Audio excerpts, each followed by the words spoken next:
now tuned in to the MECE Muse Unplugged, a pop-up podcast variety show helping consultants along their journey to greatness with your host, management consultant, author and blogger, Christie Lindor.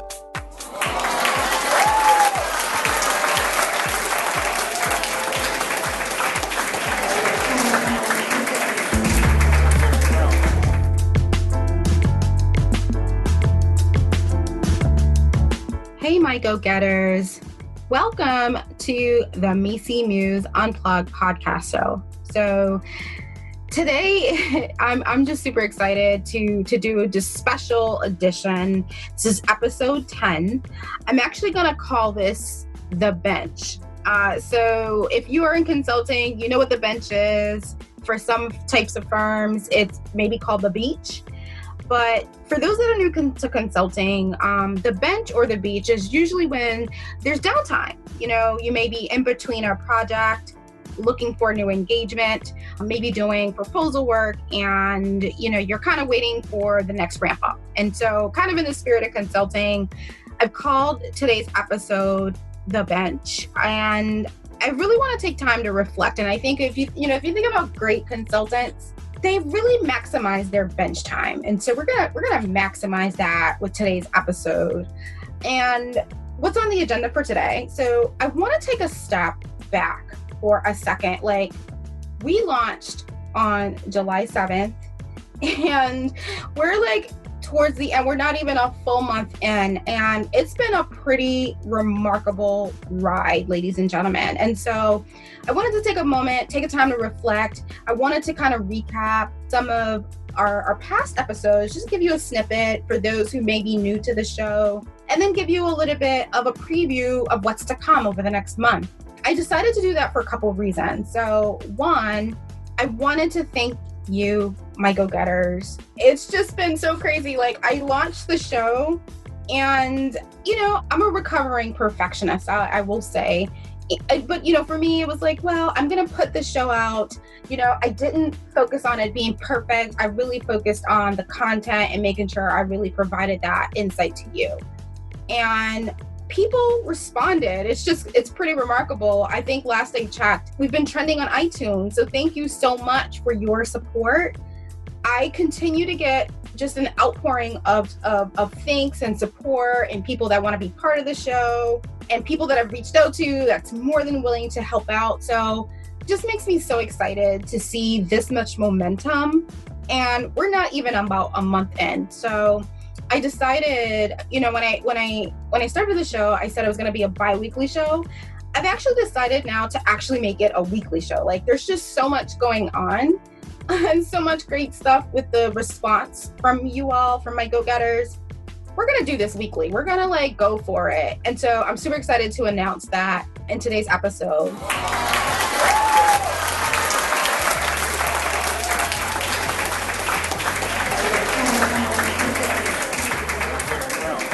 So that's one thing. I also wanted to just kind of highlight, like I mentioned, some of the shows that we've had over the last 3 or so weeks. We've had so many new listeners. I don't know if everyone's gotten a chance to really like listen to, you know, what we've put out there. So we're going to go down memory lane. I want to just play kind of key snippets of each episode and talk to you about, you know, kind of a little context of each of the episodes that we have out there so far. And then, like I mentioned, I will pivot and just give you a preview of what's to come. Given all the excitement and momentum and fanfare we've had with the show, I decided I'm going to try to probably soup it up a little, get a little bit more official. So you're going to hear maybe some slight changes in like the format, not too much. I want to keep the format as much as I can, but based on feedback that I've been getting, I definitely want to make sure I refine. So we're definitely in refinement mode. And again, if you're a consultant, you know what bench time is, you get it. It's all about kind of getting ready to kind of gear up and ramp back up for your next adventure. So in that spirit, I wanted to now go down, talk through the different episodes. So I'm going to play different highlights of different shows, starting with episode 1. So with episode 1, for those who may have missed that was actually my intro episode. in that, I really talked about the show, what people can expect. I kind of did like a Q&A type of format. And then towards the end of the show, mid to end of the show, I then pivoted, talked a little bit about my own personal career journey and what led me down this path. What you as a listener can expect from this show. I wanted to take, the MECE approach and have so many different types of guests for a couple of reasons. And, my goal, and that's why I use the word variety show, because I really want to make sure every time you listen to an episode, you're taking away some type of key nugget.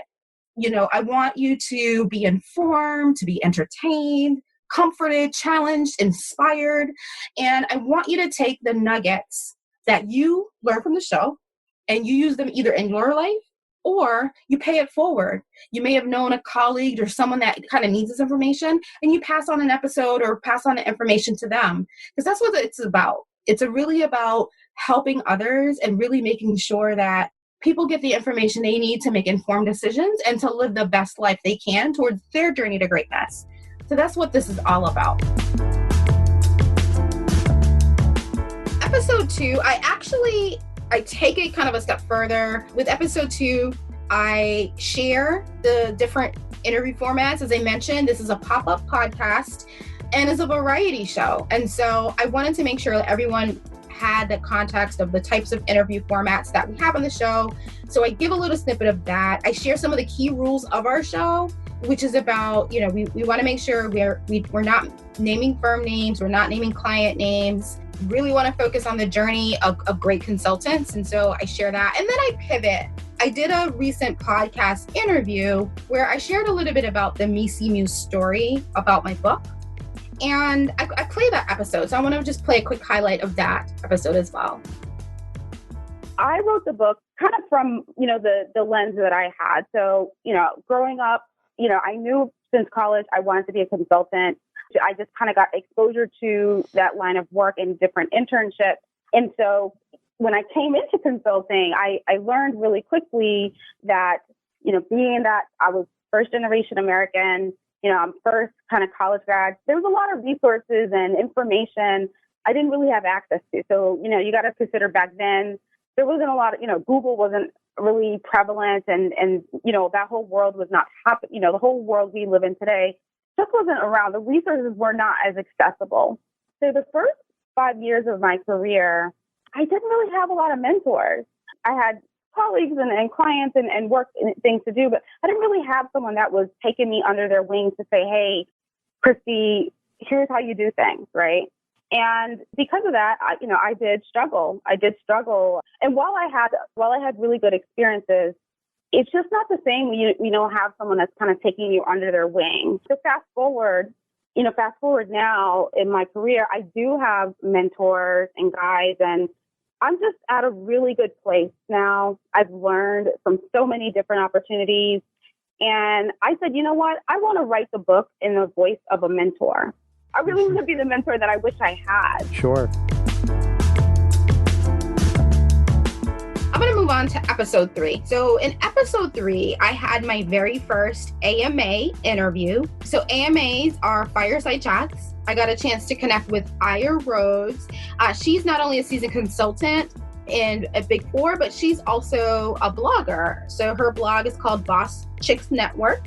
And in this show, she really provided a little bit about her career journey, how she got started in consulting, why she enjoys the profession as much as she does. But then during the show, I did share with her one of my mentees did not get promoted as they expected and was exploring their options. And so I'm going to play a little bit of that, where Aya and I gave my mentee some advice on next steps and things to consider. Given this scenario, and I feel like as a consultant, I hear this at least a couple times a year, where someone is up for promotion. For whatever reason, there's a lot of varying reasons, but for whatever reason, they don't make it. And then, they're so upset, that they want to either leave or they want to go to another firm. I know for Jennifer, me knowing her for the last, 5 or 6 years, I know that, Jennifer's one of her end goals is to stay and make partner. So she's not one of those individuals that is in consulting just to get, some really cool experiences in a short amount of time. She's in it for the long haul. She's in it for the long haul. Yeah, that's unfortunate. Yeah. So what advice do you think when you hear this scenario? What comes to your mind, Aya? One of the things that comes to my mind with this scenario is just being very intentional about getting a detailed debrief. Do not let this be a surface conversation where, your counselor is just giving you your review and saying, do you have any questions, right?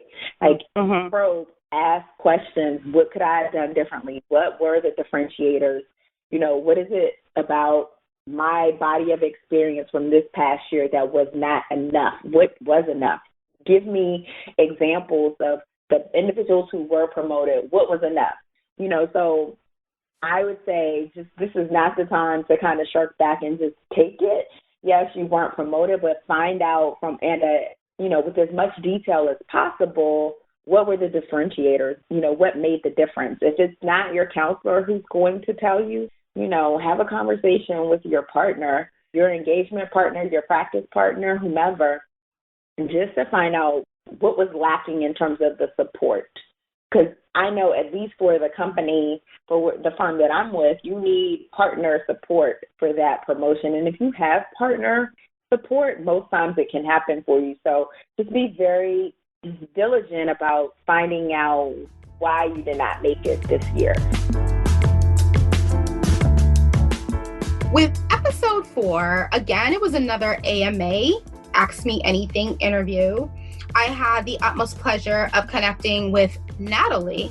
So Natalie, she actually was a seasoned consultant herself. She decided to leverage her consulting experiences and actually got like a double promotion. She's really doing really big things. She got a double promotion. She's now got a really lucrative nonprofit healthcare consulting career, but she did that purposefully. And so I'm going to play a little bit of a snippet of that episode. In that one, we also I'll give one of my mentees advice. She's, new to consulting. She was getting ready to, give a really big senior executive presentation and wanted some pointers on like how to prepare for that presentation. So I'm going to play a little bit of episode 4 for you. One of the things about consulting as well is, they say 1 year in consulting is like equivalent of 3 years in industry. And I knew I didn't want to be in the private sector for so long. I had this desire to get back to the international work and bring those skills with me. So I thought consulting would be a good opportunity to get a lot of diverse experience without having to spend as much time investing in building that up. And I definitely got a lot of that. It's also diversity of experience in terms of not having to do the same thing every day for, month after month, year after year. I never got tired. I never lost interest. And if I did lose interest, I had an end date of a project, and I knew I would be doing something different. So that was very desirable as well. In episode 5, this is actually a crossroads. So crossroads interviews are when I get a chance to connect with somebody that's either going in or out of consulting, and we have a conversation about that. Either they ask me questions, they share their stories, and we just kind of talk that through. And so for episode 5, I did a crossroads interview with Schwan, and Schwan is actually a recent PhD graduate. And she's got a really strong quantitative background, and she's decided that she really wants to get into the consulting space. And she came to me, we've been talking for quite some time as one of my mentees, and she really wants to figure out like how to differentiate herself as a candidate, by building up her qualitative skills in time for recruitment season. So I'm going to play a snippet of that. If I understood it correctly, it sounds like a good performance, they all share kind of some basic proficiency in terms of being able to structure a problem, being able to kind of solve it. But what truly takes candidate from good to outstanding is the ability to be innovative, to kind of show his or her unique personality and do that and articulate in a very crisp and a compelling way. Is that correct? Yeah, okay. I would definitely, and it's compelling, so there's innovative, compelling, but also simple. there's a lot of power in being able to take something that's very complex and being able to simplify it, to find ways, that you're able to talk about a business problem in kind of, like layman terms. That also can come off really compelling because people don't have to, really try to interpret or understand what you're saying as much when you're using more common language. So I see another thing with sometimes with candidates is that they get so caught up in using these big fancy words that may not resonate. So, knowing the fancy words is one thing, but knowing when to use them is another. And I think, being able to have that professional maturity really, can make a candidate shine. Episode 6, Drama in the Team Room. I got a chance to connect with Nitya. I've known Nitya for several years now, and she actually shared it was a really kind of heartbreaking story of and some of the painful lessons that she learned in her first consulting experience. But what's interesting, Nitya is such an amazing, incredible individual. She's super smart. She was able to leverage that experience and catapult it into a really great consulting role now, where she's really enjoying her work and she's really on her path to greatness. And so in this interview, Nitya shares, some of the lessons learned and how she overcame those obstacles. I was let go from that project, but not from the company. So in other words, Nitya, if I can just recap what you just shared. So you were put on this project, the client expected a lot more from you. It sounded like their project manager also expected a lot more from you than you were actually able to deliver in their eyes, given that you were coming in as a business analyst, 2-3 years industry experience, first time consulting. And what you're saying is that you essentially got, rolled off of that first engagement. How long did it take, from when you started the project to getting rolled off? 3 to 4 weeks. I mean, there was holidays in between, so yeah, it was pretty quick. And I honestly did not understand what happened because when we were returning from the holiday break, right the day before, the person who had hired me into the company had called me and was like, "You don't need to go back to that site again." And he was nice about it, it wasn't anything. He didn't really let me know what happened, basically, directly. And so after that phone call, I didn't go back to the site, but eventually, I had to talk to the project manager and return the materials. And it was just a really weird, strange situation. In episode 7, this is another AMA Ask Me Anything. I had the utmost pleasure of connecting with John Robinson. He is the CEO of Backup CEO. And in episode 7, John really kind of peels back the layers of the onion. He really talks about how he leveraged the power of detachment. And he used that, to really transition from having a really lucrative marketing career to becoming a consulting and starting his own company focused on CEO leadership coaching. He's got a really powerful story. He's also in the midst of setting up, his passion project called Minorities Network. I'll give you a little snippet. It had to do with a bunch of research that I was doing on vulnerability and in leadership. And we all know that we struggle sometimes to ask for help. I know I do. I do a lot of times I struggle to ask for help. Now, when it comes to painting, I am quick to make a phone call to call a painter. But when it comes to other things, it takes me a bit of time. So I was doing a lot of research on vulnerability and leadership, and Enron happened. And I was puzzled. You remember Enron. So Enron happens, and I thought, man, why did that CEO not have someone around him or a team around him that would hold him more accountable to higher values, or that would challenge him to make him uncomfortable?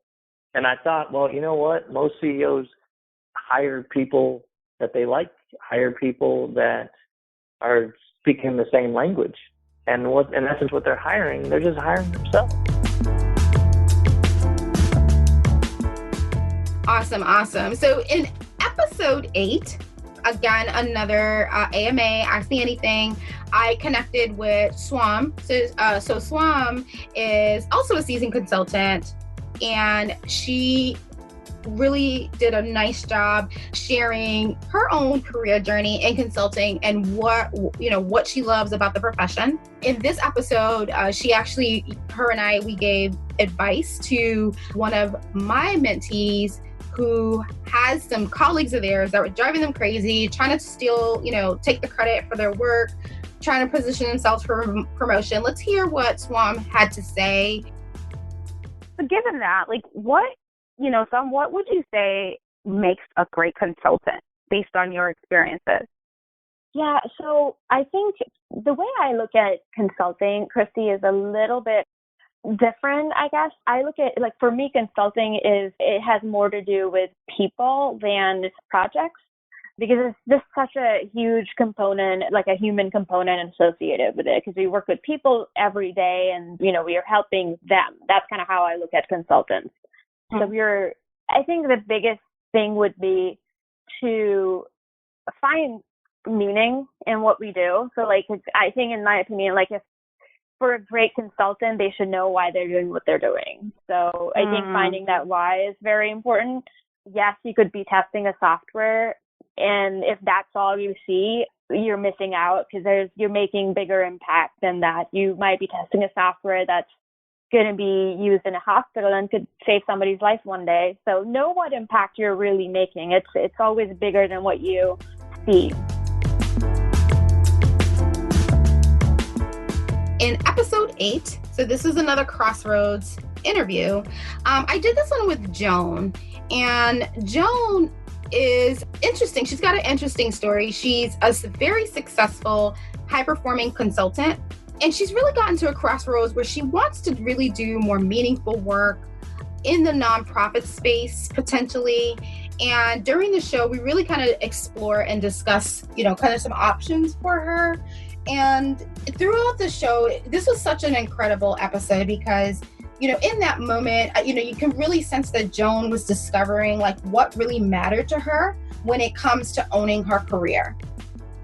And I think a lot of that does have to do with maybe me not trusting myself enough and wanting to go out for external approval of, whether it's speaking with family members or friends.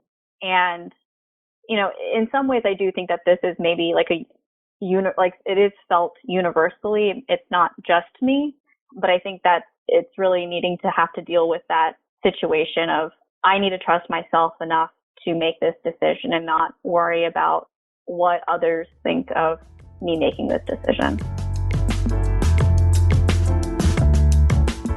So thankful that you got a chance to listen to those snippets. And, if you have not listened to the episodes I just kind of recapped, please go ahead, go to www.mecemuse.com. When we started the show, we were on SoundCloud and iTunes. We're also on Stitcher, and I think we're also on Blueberry as well. So a couple other avenues you can definitely check the show out. So again, thank you so much for all of your support. I'm going to pivot for the rest of this bench episode. I'm going to share kind of a quick highlight of some episodes to come so you can know what to expect. So I'm going to start with episode 11. So episode 11, we get a chance to do our first quick wins. So quick wins are essentially interviews where we have an individual come in and showcase either a product or service that they offer that would really be beneficial to consultants. I call it, consulting toolkit types of information. And so for episode 11, with our quick wins, we have Luis Vasquez of mightyintrovert.com. So in the episode that we do, Luis really shares insights of, how introverts can really bring their authentic self into their work, create influence without, really changing who they are. And that hit home for me. I'm an introvert, so I'm going to play a quick highlight of some of the thoughts that Luis had to share with us. What would you say is one of the common pitfalls, you see with introverts that can impede their success? I know with your course, it seems like you're very interactive, with people that take your course. There's kind of that feedback loop, which is great. Like what are some of the common threads you see as people are trying to kind of figure out, what their introversion mean and how to really leverage it? Sure.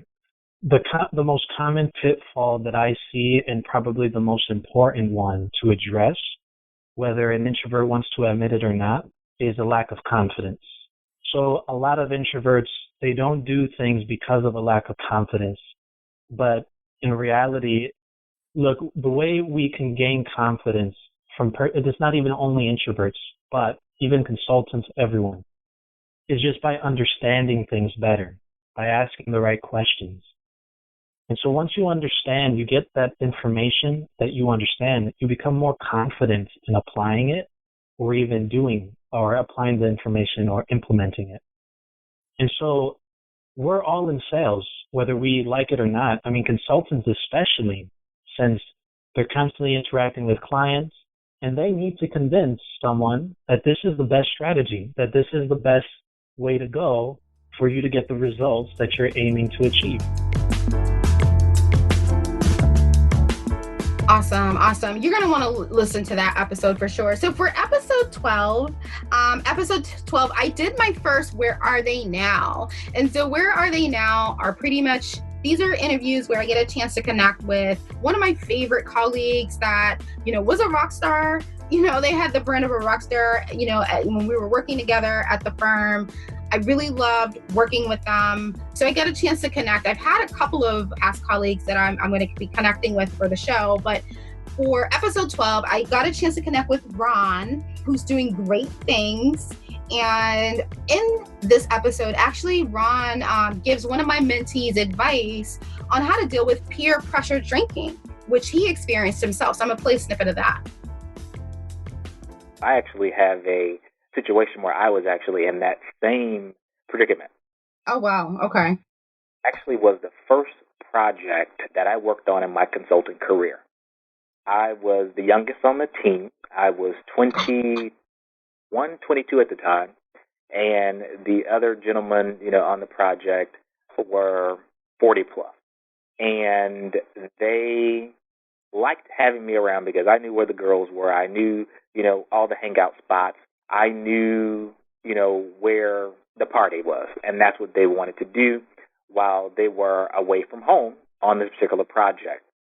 And so I was pressured into drinking quite a bit of alcohol, not only after the work day, but also during lunch, where they would make sure that I went to lunch with them, and we would have a couple of cocktails or a couple of bottles of wine, and we would all go to dinner together. And at dinner, we would have bottles of wine and a few cocktails there. Then we would go to either a wine bar or some type of dive bar or a regular bar or club after we would leave dinner at night and continue the drinking, where we would have tabs in the thousands of dollars. And I'm talking about this was taking place 3 to 4 nights a week, depending on what our deadlines were and how long we needed to be at the client site that particular week. And so the first, month or so, I was fresh out of college. I was used to drinking heavily, used to partying all night long. But what happened to me was that I would tend to oversleep. And so instead of getting to the office at 8 o'clock when everyone else, I would get there between 9:30. Awesome. You want to check that episode out. There's so much we talk about in that episode that tees up for future editions. So make sure to check out episode 12. Episode 13 is another Crossroads interview. It's actually with Michaela. So this is I call it a special Crossroads because this one, Michaela actually just accepted her very first consulting firm offer. I was super excited. I had been connecting with Michaela and kind of coaching and supporting her recruitment process. So when she let me know she got, her first offer, I was so excited. And in this episode, she really shares, what she did to prepare to really differentiate her candidacy. And then I share a little bit of guidance on things she should consider going into her first role. What were some of the things that you felt that you did, you mentioned earlier about case interviews, like what were some of the things that you did to prepare that you felt like really kind of help you become like and differentiate your candidacy versus others? Yeah. So I was pretty purposeful. I knew that there were certain elements and boxes that I needed to check. And so it honestly isn't just one thing. I think all of these things are absolutely necessary. So it was the case prep, the networking, the internal experience, the external experience, and then the general biotech news. And I'll go through each of these. So for the case prep, I started probably about 6 months ago doing a case a week with our local case practice group. And for episode 14, I do an AMA Ask Me Anything interview with Ed. So Ed, seasoned consultant, he's on the partner path, and he really gives advice to career consultants. So people who, like myself, kind of grew up in consulting, what are ways that you can create, more breadth and depth to your experience? For people that may have been in consulting and they've been what I call like a career consultant, right? Like they grew up in in a specific firm or doing this type of work. What type of advice would you give an individual like that, knowing that you have both like the industry and have that expertise and coming into consulting? Like what advice would you give them that they may not see, given that they've had more of a linear path?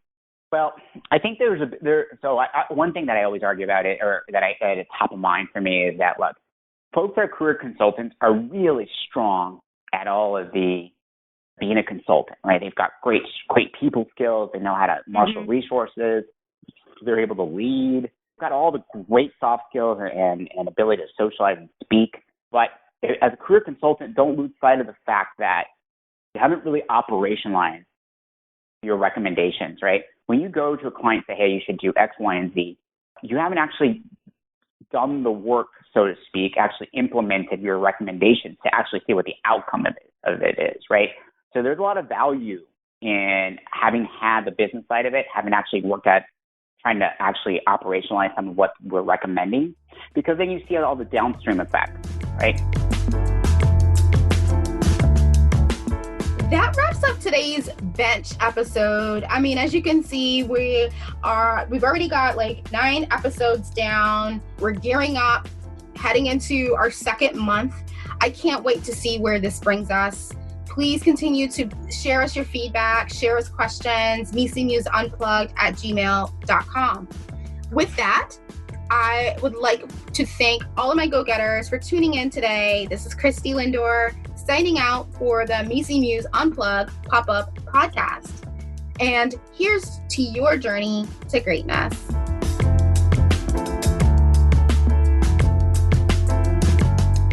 Thank you for listening. I hope you enjoyed today's episode. This pop-up podcast was inspired by my upcoming book, The MECE Muse, 100+ selected practices, unwritten rules, and habits of great consultants. I have people asking me over the last year many questions about this book, but the one question that comes up constantly is, Christie, you have such a demanding career. How did you find time to write this book? And honestly, the answer is simple. I really sought to become the mentor that I wish I had earlier in my career. In the beginning of my career, I didn't have many mentors, mental maps of what success really looked like. And I really struggled with that in a lot of different ways. But what's nice about struggles is that I overcame them. I grew stronger, more competent, and I'm so excited where I am today in my career. I just want to share, what I've learned and be able to help you. And so I wrote the book, with my years of experience, but I also had an amazing opportunity to connect with over 50 or so consulting partners and leaders across the industry, sharing their stories, their antidotes, their resources on how you could be a great consultant yourself. So do me a favor, pick up your phone right now. Go to www.mecemuse.com. If you scroll down, you'll see a little box that says sign up for the book pre-sale notification. Go ahead and sign up for it. I'd love to hear your feedback on my book as well as the podcast. So thanks again for listening, and here's to your journey to greatness.